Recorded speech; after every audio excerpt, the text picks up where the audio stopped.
Hello, my name is Brad Fowler, and I've been a volunteer football coach in the Dallas area for the last 8 years. I've had the opportunity to coach young men from elementary school age through junior high and even in high school. And that's where I had the opportunity to meet a young man named Hank Hughes. I actually coached against Hank when he was in the fourth grade, and athletically, I can tell you then he was a man amongst boys. But I'm not here to talk to you about Hank's athletic ability. There are plenty of videos out there. You can see for yourself he has unique and special talents. What I'm here to talk to you about are the intangibles, the things that make up his DNA that you can't coach. He's learned for himself and grown.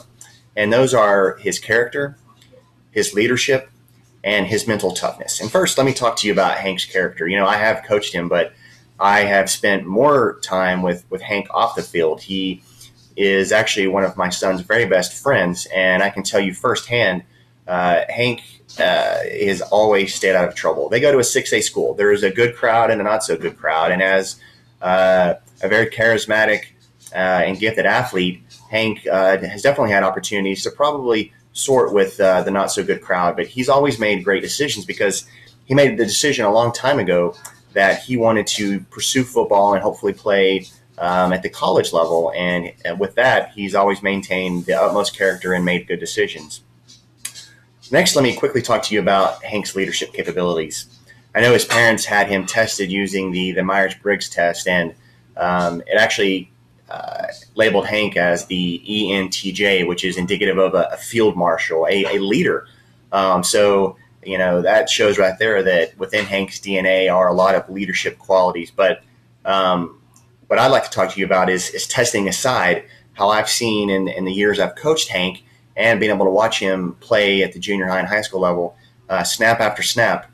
He's undergone a maturation process. The score wasn't always going his way, and his teammates fed a lot off of his nonverbal communication. You could tell when we were losing by Hank's nonverbal, the way his head was and his demeanor. And Hank's learned from that, and that's what you want, somebody that's learned and undergone a maturation process. And now, whether the score is in our favor or not, no matter what, Hank is always positive. He perseveres. He is uplifting his teammates. He is being positive. He is trying to get them to perform at their best. And that is the mark of a leader and somebody that you want leading your football team. I've talked a little bit about Hank's character, his leadership, and let me talk to you now briefly about his mental toughness. As I said, you know, he has undergone a great maturation process on the football field. Off the field, he is still, he's part of a wonderful family. He is the youngest of 6 kids, and he's got 4 older brothers. And you have to be tough to put up with 4 older brothers. But he comes from a wonderful family, and he has just had such a great sense of mental toughness from, you know, dealing with older brothers and from dealing with challenges on the football field. And the latest example of that is when, as a sophomore, Hank led his team to the playoffs in 6A in Texas, which is not easy to do. And by the way, he did it again as a junior, and I'm very confident he'll do it again as a senior. And so, in my humble opinion, the marks of the most successful quarterbacks, if you go back and look at like a Troy Aikman, Troy's first year, they went 1-15. He eventually won 3 Super Bowls. He persevered. He was a leader. He was a man of character. Hank Hughes, at the young age of 18, is a young man of character.